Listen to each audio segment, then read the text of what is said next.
안녕하세요. 대한민국 공무원국어 답학자입니다. 자, 여러분 25강입니다. 여러분들 다시 한번 말씀드리지만 지난 시간보다 이번 시간이 훨씬 더 중요합니다. 왜? 이 감상법이라는 친구는요. 공무원 시험에서 굉장히 잘 나옵니다. 자, 여러분들. 자, 그래서 반드시 문학작품의 이해와 감상입니다. 그러면서 감상법이거든요. 솔직히 감상법. 반드시 기억하시기 바랍니다. 알겠죠? 그럼 형광펜. 자, 드시고 여기다가 그냥 별표 치십시오. 여기다 별표 치지 말고 좀 밑에 내려가서 자, 이 표에다 별표. 그렇죠? 꼭 기억하셨으면 좋겠습니다. 알겠죠? 네, 실제 여러분 다 알고 계십니다. 그러니까 제가 강조는 하지만 왜 문제 잘 나오니까 강조는 하는데 여러분들 다 알고 계신 겁니다. 이미 여러분 고등학교 때 다 배웠던 것을 다시 반복하는 거라 생각합니다. 충분히 잘 따라올 수 있을 겁니다. 괜찮죠? 좋습니다. 그럼 위에 올라가서 자 뭐가 써 있는지 제가 뭘 썼는지 한번 보겠습니다. 문학작품은요. 작가, 현실, 독자, 작품 등 네 가지의 구성 요소로 이루어져 있습니다. 당근이죠? 당연하죠. 그러니까 문학작품은요. 작가, 현실, 독자, 작품. 그러니까 네 가지 구성 요소로 이루어져 있다는 얘기입니다. 자, 이 네 가지의 구성 요소 중에서 어느 요소에 초점을 두어 감상하느냐에 따라서 다양한 작품과 해석이 가능하다입니다. 예를 들어서 작가의 초점을 맞출 수도 있고요. 독자의 초점을 맞출 수도 있고 그 다음 시대의 초점을 맞출 수도 있고 됐습니까? 그 다음 작품 그 자체를 가지고서도 초점을 맞출 수가 있다라는 이야기입니다. 괜찮죠? 그 말입니다 이게. 됐죠? 여러분 형광펜 다시 한번 들어주십시오. 작가를 동그라미 쳤죠. 이 밑에 보면 반영론적 관점이 있습니다. 밑줄. 그리고 독자의 동그라미 쳤죠. 이게 뭐라고? 효용론적 관점입니다. 미안합니다. 자, 작가는 미안 표현론적 관점입니다. 다시 한번요. 작가는 표현론적 관점. 시대는 반영론적 관점. 독자는요. 효용론적 관점입니다. 됐죠? 좋습니다. 자, 그리고 작품 그 자체만을 가지고서 감상하는 게 있거든요. 이게 무슨 관점? 여기 내재적 관점 또는 절대론적 관점이라고 할 수 있습니다. 여기까지 여러분 머릿속에 집어넣으시기 바랍니다. 됐죠? 자, 그러면 자, 내려와서 이 표를 보면서 다시 한번 여러분들께 설명하겠습니다. 자, 우선 여기서는요. 표현론, 반영론 뭐 이런 것을 설명했었죠. 우선 전체적으로 잡아드린다면은요. 이런 친구들을 묶어. 작가, 시대, 독자를 이용해서 작품을 감상할 수 있습니다. 그걸 뭐라고 한다? 이거를 외재적 관점이라고 합니다. 외재적 관점이라고 하는 거고 작품 요걸 가지고서 감상할 수 있습니다. 그걸 뭐라고 한다? 내재적 관점이라고 하는 겁니다. 선생님 왜 외재와 외재입니까? 보통 작품을 감상할 때는요. 기준이 뭐다? 작품이 기준입니다. 즉, 이 친구가 기준입니다. 기준의 바깥에 있으니까 외재고 기준의 안에 있으니까 내재입니다. 이해하실 수 있겠죠? 그렇게 기억하시기 바라고. 자, 하나씩 다 설명할 수 있습니다. 작가는 무슨 관점? 표현론적 관점. 자, 시대는 반영론적 관점. 독자는 효용론적 관점. 이때 작품은요 뭐라고? 절대론적 관점으로 바꿀 수가 있다는 겁니다. 괜찮습니까? 솔직히 다 알고 있는 거죠? 좋습니다. 자, 그러면 넘어가겠습니다. 자, 그중에 내재적 관점을 이야기하는데 아까 말씀드렸지 않습니까? 내재적 관점, 작품 그 자체만을 가지고서 감상하는 거 됐습니까? 자, 형광펜 드시고 밑줄만 살짝 긋시다. 내재적 관점이란 작품을 이해하는데 필요한 자료는 오직 작품밖에 없기 때문에 작품을 감상할 때도 모든 것이 갖추어져 있는 작품만을 이용해서 감상해야 된다. 이게 뭐라고요? 내재적 관점입니다. 됐죠? 예를 들어서 내재적 관점은요. 이런 친구들을 가지고서 작품을 감상하는 거. 그걸 뭐라고 합니까? 내재적 관점. 여러분들 착각하지 마십시오. 화자라는 친구 있지 않습니까? 저 수험생들이 가끔 뭘 질문하냐면 선생님, 시인과 화자는 같은 사람 아닙니까? 시인은 작가 아닙니까? 이거는 표현적 관점이 아닙니까? 이렇게 물어볼 수 있습니다. 네, 그게 아니죠. 알다시피 자, 분명히 이 화자는요. 누가 만든? 작가가 만든 허구적 대리인입니다. 그럼 당연히 작가와 화자는요. 같다고 보시면 절대로 안 됩니다. 다른 사람입니다. 이건. 청자도 마찬가지겠죠. 자, 독자와 청자를 같이 보시면 이게 안 된다는 얘기입니다. 그래서 화자라든가 청자의 경우에는요. 몽땅 다 모두 다 내재적 관점입니다. 이렇게 설명할 수 있습니다. 괜찮죠? 좋습니다. 자, 밑에 제가 한 개도 한번 살짝 집어넣어봤어요. 이런 것도 가볍게 읽어보십시오. 자, 충분히 여러분들 이거는 여러분들 상식선 안, 상식선 밖을 벗어나지 않을 것 같습니다. 왜? 여러분 이미 이 내용을 머릿속에 집어넣고 계시기 때문에. 됐습니까? 자, 합시다. 내전 요소를 지나치게 중시하면 작품이 지닌 역사적 가치나 사회와의 상관관계 등 외적인 요소를 경시하게 됩니다. 따라서 작품 속에 반영된 구체적인 일상 또는 당시의 풍속에 대한 정확한 이해가 불가능하기 때문에 항상 이렇죠. 조화를 이루어야 되겠죠. 그렇습니다. 자, 밑에 2번 외지적 관점입니다. 표현적 관점, 작가. 그리고 자, 문제는 이런 식으로 나옵니다. 문제는 이런 식으로 이렇게 나오는구나. 2007년도 서울시 국어 문제입니다. 여러분들 교재 몇 쪽에 있냐면요. 28쪽에 있습니다. 자, 여러분들 어떻게 문제 푸는지 말씀을 드리겠습니다. 우선 형광펜 드시고 이 시는 현세적 삶을 살아가는 젊고 어여쁜 여성의 번뇌 위에 종교적 지향성을 풍김으로써 번뇌의 종교적 극복과 지향이라는 주제를 밀도 있게 제시하려는 누구의 시인은 다시 한번 누구의 작가라고 했지 않습니까? 무슨 관점, 표현적 관점 이렇게 답 찍는 겁니다. 문제 그렇게 푸는 겁니다. 간단하게. 그러니까 보기를 줘. 다음을 준다는 얘기입니다. 그래서 다음을 딱 보면 이게 작가인지 시대인지 독자인지 아니면 작품 그 자체에 대해서 여러분들 고민해서 알 수만 있다면요. 충분히 문제 풀 수 있습니다. 아무것도 아니죠?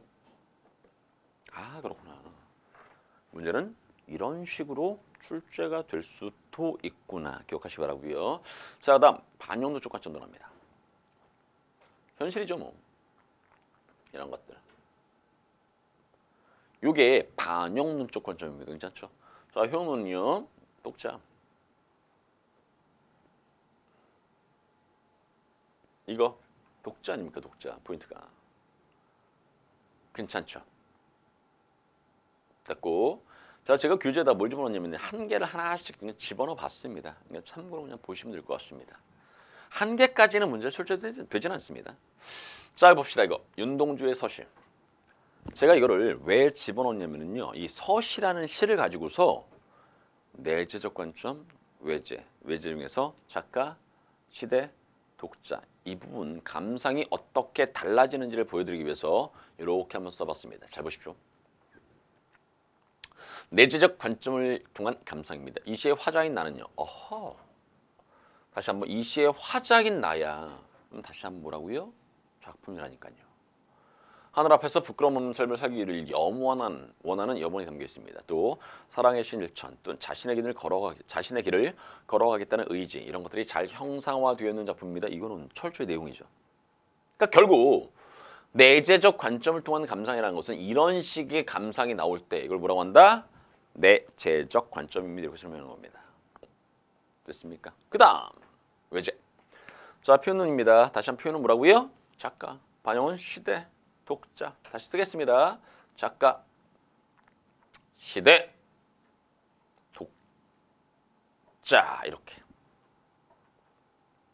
됐죠? 자, 우선 작가를 보시면 알겠지만 이 시는 역시 시인 윤동. 원래 이렇게 나옵니다. 됐죠? 이렇게 나온다니까요, 진짜 신기하게. 양심 앞에 정직하고자 하는 결벽성이 잘 드러나 있습니다. 포인트 누구? 시인. 됐죠? 그 다음 반영노적 관점입니다. 여기 보십시오. 식민지 상황, 시대 이겁니다. 당연히 반영노적 관점이겠죠. 효용론적 관점 잘 보십시오. 이 시는 험난한 인생을 살아갈 때 자신의 순수한 마음 반드시 지켜야 한다는 훌륭한 교훈을 누구에게? 우리들에게. 이 우리가 누구? 독자 이렇게 되는 겁니다. 그래서 이게 뭐다? 효용론적 관점입니다. 괜찮습니까? 그렇게 기억하시면 뭐 무난하게 충분히 읽으실 수 있을 겁니다. 괜찮죠? 자, 문제 한번 보겠습니다. 이런 식으로 문제 출제가 된다는 얘기죠. 그러니까 다시 말씀드리면 기출문제를 제가 집어넣은 이유는 왜? 이 문제를 풀라는 게 아닙니다. 문제가 이런 식으로 나오는구나. 즉 내재적 관점으로 이렇게 대놓고 물어볼 수도 있구나. 내재? 뭡니까 이거? 작가죠? 미안합니다. 작품이죠? 됐죠? 제가 정신의 비모사모 하나 봅니다. 아무튼 자, 내재적 관점 뭐라고요? 작품이라니까요. 그렇게. 그러면 여러분들이 작품만을 가지고서 이 위에 있는 것을 감상하는 게 뭐냐? 자, 1번부터 4번까지 보겠습니다. 자, 1번 시인. 삑 틀렸습니다. 눈과 기침하는 행위의 상징성, 이건 내용이죠, 철저하게. 답이야 이렇게 되는 겁니다. 3번 시인, 이것도 시인이네? 그럼 시대죠. 답 몇 번입니까? 2번이 답이 될 수밖에 없다는 얘기입니다. 어떻게 푸는지 아시겠죠? 자, 그 다음 하나만 더 볼까? 자, 이거는 제가 일부러 집어넣었습니다. 이게 문학을 연구하는 방법인데 1번부터 5번까지 있지 않습니까? 역사주의 관점, 심리주의 관점, 형식주의 관점, 신화주의 관점 또는 구조주의 방법 이런 식인데 여러분들이 이 문제는 답은 1번입니다. 답은 1번인데 그게 중요한 것 같지 않습니다. 제가 봤을 땐. 제가 요 문제를 일단 집어넣은 이유는 결국 뭐 때문이다? 요 말뜻이 뭐냐? 이게 흔히 말하는 비평 방법이거든요. 어떤 작품을 볼 때 이 비평 방법, 역사주의적 비평, 심리주의적 비평, 형식주의적 비평, 신화주의적 비평, 구조주의적 비평 이런 식입니다. 그래서 제가 밑에 한번 보십시오. 해설 굉장히 많죠. 일부러 이렇게 만들었습니다. 왜? 요 말뜻이 무슨 말인지 설명하기 위해서. 예를 들어서 여러분들 공부하실 때 이런 것들을 기억하시면 됩니다. 역사주의의 방법은 문학작품을 작가와 사회, 환경, 즉 작품과 관련된 역사적 사실을 이용해서 문학작품을 연구하는 방식입니다. 라고. 됐죠? 다시 한번요. 역사주의적 방법이라는 것은요. 문학작품을 작가, 사회, 환경, 즉 작품과 관련된 역사적인 사실.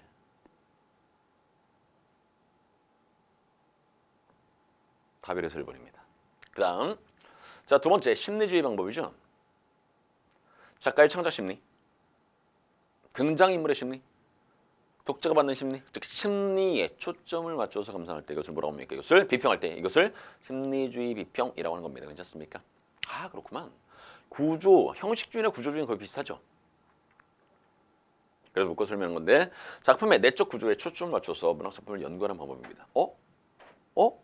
그럼 여기서 말하는 형식주의나 구조주의라 하면 아까 제가 말씀을 드렸던 내재적 관점, 외재적 관점 중에서 뭡니까? 빙고, 내재적 관점이죠. 내재입니다, 내재. 아, 그렇구만. 문학작품에서 신화의 원형이니까 신화. 이게 신화주의 관점입니다. 됐습니까? 그렇게 기억하시면 될 것 같습니다. 그러니까 다시 한번 이 2번 문제는요. 집어넣은 이유가 1번부터 5번의 선택지가 무슨 말인지 좀 아시라고 한번 집어넣었습니다. 괜찮죠? 좋습니다. 자, 그럼 오른쪽 문예사조의 개념 및 근원이라는 부분입니다. 문예사조의 개념 및 근원. 참고로 여러분 여기서 문예사조는요, 서구의 문예사조를 말합니다. 나중에 우리나라의 문예사조 등등등을 한번 설명해 보겠습니다. 여기는 서구의 문예사조입니다. 괜찮죠? 좋습니다. 자, 밑에 개념부터 들어갑니다. 문예란 문학과 예술을 아울러 이루는 말이래. 사조는 한 시대의 일반적인 사상의 흐름 말합니다. 따라서 이것만 기억하면 되겠다. 문예사조는 한 시대를 통하여 문예를 창작하는 데 근원이 되는 흐름, 이게 문예사조입니다. 다시 한 시대를 통하여 문예를, 즉 문학과 예술을 창작하는 데 근원이 되는 그러한 흐름, 이게 바로 뭡니까? 문예사조입니다. 쉽게 말하면 어떤 특정한 시대가 있습니다. 그 특정한 시대는요, 특정한 문예사조를 취하고 있다는 얘기입니다. 유행처럼 번진다는 얘기죠. 그것이 뭐가 되는 거야? 문예사조가 되는 거야. 하지만 하나의 문예사조가 계속해서 이어집니까? 아니죠. 하나의 문예사조가 일정한 시간이 지나면 항상 반발이 나오죠. 예를 들어서 고전주의의 반발로 뭐가 나온 것처럼 낭만주의가 이런 식으로 나온 것처럼. 그러니까 당연히 문예사조는 뭐 할 수밖에 없다? 변할 수밖에 없다는 얘기입니다. 그만한 겁니다. 아무튼 사상의 흐름이다. 당연히 사상의 흐름은 바뀌는 거 아닙니까? 됐죠? 그리고 기억하시고, 자, 서구의 문예사조는요, 근원 자체가 크게 두 가지입니다. 헬레니즘과 헤브라이즘. 다시 한번 헬레니즘과 헤브라이즘. 헬레니즘은요 인성 중심, 헤브라이즘은 신성 중심. 괜찮습니까? 그리고 자, 헬레니즘은 감성적, 개방적, 현세적, 지성적, 물질적, 자본이적 이런 것들이 몽땅 다 헬레니즘의 특징이고요. 헤브라이즘은요 영적, 덕성적, 금욕적, 이타적, 내세적 이런 것들이 몽땅 다 헤브라이즘의 특징입니다. 괜찮습니까? 자, 형광펜 드십시오. 이쪽 그렇습니까? 밑줄. 그러니까 이런 것들은 헬레니즘, 이런 것들은 헤브라이즘이라는 것을 알아달라는 얘기입니다. 그러니까 이런 것들은 어디에서? 헬레니즘에서 영향을 받았다는 얘기죠. 그리고 얘는 어디에서? 헤브라이즘에서 영향을 받았다라는 얘기입니다. 괜찮습니까? 괜찮죠? 그렇게 기억하시라는 얘기입니다. 그렇게. 자, 이걸 바탕으로 해서 밑에 실제 중요한 것은 밑에죠. 서구의 문예사죠. 우선 살짝 들표 한번 치고 하겠습니다. 자, 올립니다. 자, 우선 15, 16세기에 문예 부흥 운동이 있었죠. 이탈리아에서 시작해서 유럽 각지에 퍼진 문예사조로 정치, 사회, 종교, 학술, 문학, 미술 등 인간의 모든 정신생활에 관한 혁신운동, 문예 부흥의 특징은요. 인문주의, 이상적 세계의 구대부흥, 그리고 자연과학 및 문학, 미술의 발달 등에 있습니다. 이렇게 써 있는데 그냥 이런 것을 그냥 참고로만 보시면 좋겠습니다. 그래서 이런 게 있었구나. 15, 16세기에는요. 문예 부흥 운동이 있었구나. 요 정도만 기억하시 바라고. 자, 정말로 중요한 것은 밑에죠. 자, 지금부터는 잘 기억하시기 바랍니다. 실제 이 앞엔 고전주의, 낭만주의 이런 것들이 실제 문제는 많이 출제되고 있습니다. 자, 고전주의가 있습니다. 그 밑에는요. 고전주의의 반발로 생긴 낭만주의가 있습니다. 낭만주의가 또 문예사주의 하나의 흐름을 잡았죠. 낭만주의에 당연히 반대되는 게 뭔가 나오겠죠. 그래서 사실주의와 비슷한 자연주의가 그 다음에 이렇게 이어져 나온 겁니다. 됐습니까? 그렇게 만들었습니다. 제가 일부러 교재를. 고전주의, 낭만주의, 사실주의와 자연주의. 그 다음 그 밑에는 유미주의 이런 식으로 넘어가는 겁니다. 됐습니까? 그러한 흐름을 잡으면 굉장히 쉬워. 우선 고전주의나 낭만주의가 뭔 말인지 어떤 건지 한번 보겠습니다. 자, 우선 자, 세계를 따지면은요. 고전주의는요. 17세기고요. 유럽 중심입니다. 아까 분명히 말씀드렸지만 헬레니즘 정신에 입각해서 그리스와 로마의 문학을 모범 삼아서 가치를 계승 발전시키려는 경향을 갖고 있습니다. 자, 고전주의의 특징은요. 전통적 원리 원칙에 절대적 가치를 두고 여기 보십시오. 엄격한 형식의 조화와 균형, 엄격한 통제, 구속. 그러니까 형식, 통제, 구조 이런 것들이 몽땅 다 뭐를 설명할 수 있는 고전주의를 설명할 수 있는 단어들입니다. 그러니까 쉽게 말하면 여러분들이 어떤 집단에 속해 있을 때 그 집단 안에 있는 규칙을 철저히 지켜야죠. 그 규칙과 관련된 거, 형식과 관련된 거 이런 것들 몽땅 다 뭐에? 고전주의에 들어갈 수 있는 겁니다. 한번 생각해 보십시오, 여러분들이. 작품을 써. 근데 항상 어떤 틀에 맞춰서 써야 돼. 좀 갑갑하겠죠. 그러니까 당연히 고전주의의 반발로 뭐가 만들어질 수밖에 없다는 얘기입니다. 난 싫어. 고전주의의 그런 형식미, 절제미 이런 것들 따르지 않을래. 이런 거겠죠. 그게 바로 밑에 있는 낭만주의입니다. 자, 그래서 자, 낭만주의는요. 18, 9세기입니다. 17세기, 18, 9세기고요. 고전주의에 대한 반발로 나온 문예사보다 낭만주의입니다. 고전주의가 이성중심, 형식, 규범을 강조했다면, 자, 강조한 정적인 존재 양식이라면 낭만주의는요. 개성, 음악, 주관, 창조, 즉 동적인 생성 양식이라고 할 수 있습니다. 괜찮죠? 됐습니까? 그런 것도 기억하시면 됩니다. 자, 실제 제가 예까지 집어넣었죠. 여러분 여기서는 예까지 좀 알아두시기 바랍니다. 파우스트, 신곡, 수전노, 햄릿, 경의의 해, 젊은 베르테르의 슬픔, 레 미제라블, 그리고 종달새 등등. 자, 문제는 이런 식으로 나옵니다. 고전주의의 엄격한 형식과 낭만주의, 고전주의의 엄격한 형식과 통제된 반발로 생기는 건 맞습니까? 맞습니다. 다음 몇 번? 1번. 적절한 틀린 거네. 적절한 거지. 이거는 적절한 거니까. 자, 틀렸다. 이렇게 된 겁니다. 왜? 적절하니까. 자, 두 번째. 대표적인 작가로는요. 이렇게도 나오네. 그렇구나. 그래서 제가 아까 말씀드리지 않았습니까? 작가, 작품까지 보는 거 좋아. 왜? 분명히 이렇게 나왔거든요. 근데 이게 답이었어. 참고로 여러분 말라르메라든가 보들레이르, 그 다음에 랭보는요. 누구? 상징주의의 작가들입니다. 상징주의. 상징주의거든요. 그래서 적절하지 않은 것을 몇 번? 2번 이런 것이 답입니다. 그리고 3번을 보면 이상세계 동경. 맞죠? 감성을 중시한다는 거. 개성적, 독자적. 당연히 맞죠? 그렇게 해서 답 몇 번? 2번이 답이 되는 겁니다. 됐습니까? 네. 그러니까 여러분들에게 말씀을 드린 것은 뭐냐면요. 문제가 이런 식으로 나온대. 그럼 나는 이 문제를 맞히기 위해서 어떻게 공부할 것인가가 머릿속에서 정리가 돼야 됩니다. 그래서 다시 위로 올려봐 드리면 제가 말씀드리지 않았습니까? 작가가 좀 봐달라고. 작가 작품 봐줘야 됩니다. 이거는. 왜? 분명히 문제 그렇게 나왔거든요. 말라름의 보들라르 랭보가 상징주의인 걸 모르면요 절대로 문제 풀 수 없습니다. 그거 말 이해하시겠죠? 그러니까 문제를 풀기 위해서는 최소한보다 말라름의 보들라르 랭보가 상징주의라는 것을 알고 있었어야 되는 거야. 모르면 찍어야죠 뭐. 나 이거 모르는데. 물론 그럴 수도 있습니다. 뭐 어떨 수 있냐면요. 예를 들어서 이런 거야. 1번은 맞아.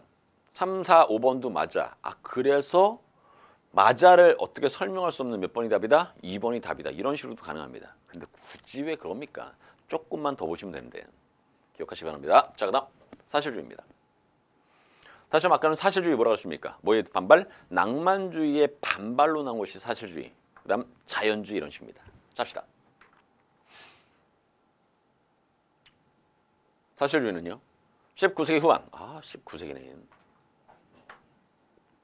자연과학의 발달과 꽁트의 실증주의 영향을 받아서 낭만주의에 대한 반동. 여기 있잖아. 낭만주의에 대한 반동으로 나온 면의 자주입니다. 이렇게 이지적, 현실적, 객관적 성격을 띄어서 3으로 있는 그대로 묘사할 것을 주장합니다. 사실주의는 현실을 낭만적인 감상에 빠져 다루는 것이 아니라 있는 그대로 재현하고 반영하는 데 초점을 맞춰서 감상하고 있습니다. 또는 쓰고 있습니다. 이런 식이겠죠. 플로베르의 부바로 부인, 디킨스의 올리버 트위스트, 도스토예프스키의 죄와 벌 이런 것들이 몽땅 다 뭡니까? 사실주의라니까요. 이겁니다. 그렇구나. 자, 그다음 넘어가겠습니다. 자연주의 나옵니다. 그러니까 자연주의는요. 사실주의와 동격이야. 비슷해. 자연주의는 현실에 있는 그대로 포착하는 사실주의의 경향을 띠며 과학적 실증적 성질이 더 짙은. 그러니까 얘가 공통이면 얘가 차이가 되겠죠. 아무튼 사실주의적인 경향을 띠는 건 맞는데 자, 사실주의보다 과학적 실증적인 성질이 더 좀 진하다 이겁니다. 됐고 19세기 기계론적인 결정론과 환경 결정론, 다윈의 진화론의 영향을 받았으며 근대적 산문문학에서 지대한 영향을 끼쳤습니다. 모파상의 여자의 일생, 입생의 인형의 집 몽땅 다 그렇죠. 이런 것들 몽땅 다 자연주의입니다. 이렇게 설명한 겁니다. 괜찮죠? 그럼 여기까지 다시 한번 복습. 문예의 부운동은 그냥 빼고 첫 번째는 어디서부터? 고전주의부터 출발합니다. 17세기죠. 형식, 엄격함 됐죠. 그런 것들 기억하시면 되겠고 그거에 대한 반발로 나온 것이 뭐다? 18, 9세기의 낭만주의. 형식과 엄격함 같은 것들을 배제하고 너무너무나 개인적, 주관적 이런 것들이 기본적으로 낭만주의의 특징들입니다. 됐습니까? 그 낭만주의가 하나의 문예사주의 흐름을 만들자 거기에 대한 반발로 나온 것이 뭐다? 사실주의나 자연주의입니다. 사실주의는 현실을 있는 그대로 묘사하는 거. 자연주의는 거기에 조금 더 자연적 또는 과학적 또는 실증적인 성질이 조금 더 짙다는 얘기입니다. 됐죠? 아무튼 그 다음 유미주의 들어갑니다. 자, 유미주의는요. 뭐에 반발? 여기 있지 않습니까? 사실주의에 대한 반동으로. 그런 거 기억하시면 됩니다. 그렇구나. 그러니까 사실주의와 낭만주의가 그냥 묶을 수 있는 문예사주라고 한다면요. 거기에 대한 반발로 놓은 것이 뭡니까? 유미주의입니다. 19세기 후반 예술을 위한 예술로 미의 창조를 언어 예술의 유일한 목표로 삼은 문예사주. 내용보다는 형식을 중요시하는 유미주의는요. 사실주의에 대한 반동으로 자연을 배격하고 인공을 중시하는 등의 특징을 갖고 있습니다. 괜찮습니까? 됐죠? 이게 유미주의. 상징주의 들어가 있습니다. 19세기 말 20세기 초까지 프랑스를 중심으로 시에 나타난 문예사주고요. 여기도 사실주의에 대한 반동, 유미주의의 일면 계승 이거 아닙니까? 그렇구나. 여러분 머릿속에 딱 정리할 수 있죠? 처음 고전주의, 반발로 나온 게 낭만주의, 반발로 나온 게 사실주의와 자연주의의 반발로 나온 것이 뭡니까? 유미주의. 하나 더 상징주의까지 이렇게 기억을 하시면 되는 겁니다. 이게 문예사주의 흐름이라는 얘기입니다. 됐죠? 상징주의는 아까 분명히 말씀을 드렸던 거. 19세기 말에서 20세기 초까지 프랑스를 중심으로 나타난 문예사주고요. 사실주의에 대한 반응 아까 말씀드렸죠? 작가 누굽니까? 랭보, 말라르메. 됐죠? 또는 베를렌 이런 친구들이 이런 분들이 상징주의적인 작가라는 이야기입니다. 괜찮습니까? 네, 좋습니다. 자, 그다음 초현실주의라는 친구가 있는데 이 친구는 딱 여러분들 뭘 기억하시면 되냐면요. 이상. 이거는 우리 한국의 문예사주에서 누구하고 이상과 이렇게 맞물려 있다는 것이 중요합니다. 자, 봅시다. 초현실주의는요. 다다이즘과 프로이드의 정신분석학 영향을 받아 생긴 문예사주로 자동기술법, 자유연상법 등을 이용해서 무의식이나 꿈의 세계를 표현하고자 하는 20세기 대표적인 사주. 사실주의나 자연주의가 현실에 대한 묘사에 치중한 것의 반발로 생겨났으며 됐죠? 이성의 지배를 받지 않는 공상이나 환상의 세계를 중시합니다. 일명 휘르 레알리즘이라고도 할 수 있습니다.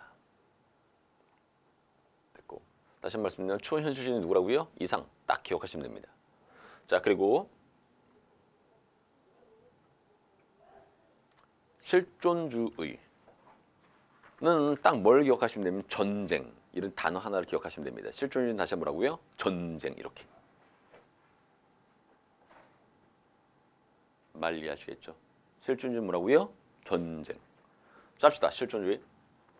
자, 2차 세계대전 이후 2차 세계대전을 다른 말로 전쟁. 프랑스를 중심으로 일어난 현실 참여운동입니다. 실존이란 인간이 이 세상에 살면서 자신의 존재에 대한 스스로 관심을 가지고 자기의 독자적인 방법에 의해서 결정해 나갈 수 있다는 것을 의미합니다. 나 여기 있다, 살아있다 이겁니다. 이게 실존입니다. 프랑스의 철학자인 사르트르는요. 인간의 운명은 인간의 수중에 있다는 명제를 가지고 20세기 중에 하이데거, 야스퍼스의 실존 철학 사상 문학운동으로 전개했습니다. 사르트르의 벽, 카프카의 변신, 까뮈의 계엄령 이런 것들을 몽땅 뭐라고 한다? 이런 것을 그렇죠. 제일 마지막 실존주의라고 하는 겁니다. 넘어갑시다. 됐습니까? 자, 그럼 실제 이 서구의 문예 사조는요 문제가 출제된다면 어디까지 나올 수 있는 이 상징주의까지 나올 수 있습니다. 실제로 초현실주의가 나오거든요. 그건 이상과 이렇게 엮여서 나옵니다. 엮어서. 자, 한번 봅시다. 제일 처음에 뭐? 고전주의. 좋습니다. 첫 번째는 고전주의. 이 고전주의에 대한 반발로 나온 게 뭐라고요? 낭만주의. 낭만주의에 대한 반발로 나온 게 사실주의, 자연주의. 이 친구들의 반발로 나온 게 뭡니까? 지워지는구나. 다시 한번 사실주의와 자연주의까지 했고요. 자, 이 친구의 반발로 나온 게 뭡니까? 유미주의. 됐죠? 상징주의. 유미주의와 상징주의. 자, 위에도 제가 쓰겠습니다. 자, 고전주의의 반발로 나온 게 다시 한번 뭐라고요? 낭만주의. 이렇게. 그 다음 또 어떻게 나왔습니까? 초현실주의. 됐죠?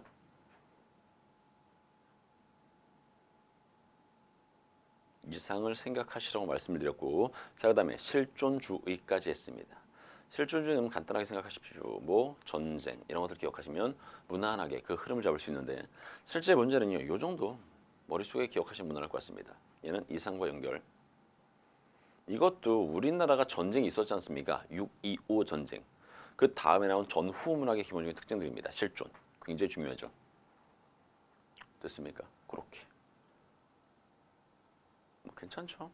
이렇게 기억하시면 충분히 여러분들 서구의 문예사조 역시도 문제 풀 수가 있을 거라는 얘기입니다. 자, 그러면 문제가 나오는 것까지 다 살펴드렸습니다. 자, 맞죠? 34쪽에 보면 희곡의 갈래 이런 것들이 있지 않습니까?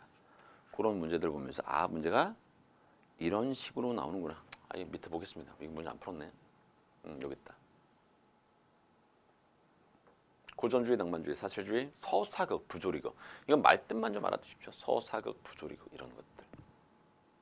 자, 밑에 해설이 있으니까 참고로 보시고요. 자, 고전주의입니다. 인간의 감정 유발로 인한 행동을 철저히 통제, 질서, 엄격함, 형식 이런 것들 몽땅 뭡니까? 고전주의 특징입니다. 다 그래서 1번입니다.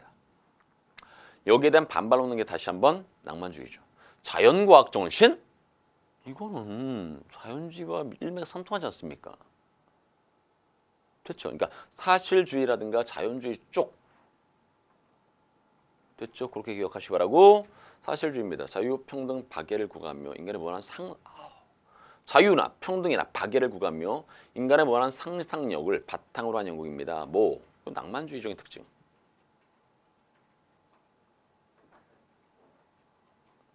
관객에게 카타르시스를 경험하게 하는 것이 영국의 목적이라는 이건 고전주의죠. 아리스토텔레스의 견해를 기반하고 있습니다. 그러니까 고전주의가. 까지 기억하시면 뭐 무난할 것 같습니다. 됐죠? 자, 그런 것들을 보시면 될 듯합니다. 좋습니다. 자, 아무튼 제가 말씀드렸지만 여러분들 서구의 문예의 사조는 어디까지? 상징주의까지 보시면 참 좋겠고 그 다음은 말만 아십시오. 초현실주의, 실존주의 이런 것들이 뭔 말인지 아셨으면 좋겠습니다. 됐죠? 좋습니다. 자, 우선 이렇게 해서 여러분 간단하게나마 서구의 문예 사조까지 한번 끝내봤습니다. 어떻습니까? 할만하시죠? 자, 오른쪽에 있는 수사법은요. 실제 이건 다음 시간에 하겠습니다. 왜냐하면 양이 굉장히 많아. 그래서 아마 여러분들 자 이것까지 건드리다 보면은요 굉장히 시간이 좀 많이 걸릴 것 같습니다. 그래서 자 우선 수사법, 발상 및 표현법 부분요 다음 시간에 정리를 하도록 하겠습니다. 괜찮죠? 좋습니다. 자 오늘 여기까지 하겠습니다. 고생하셨습니다.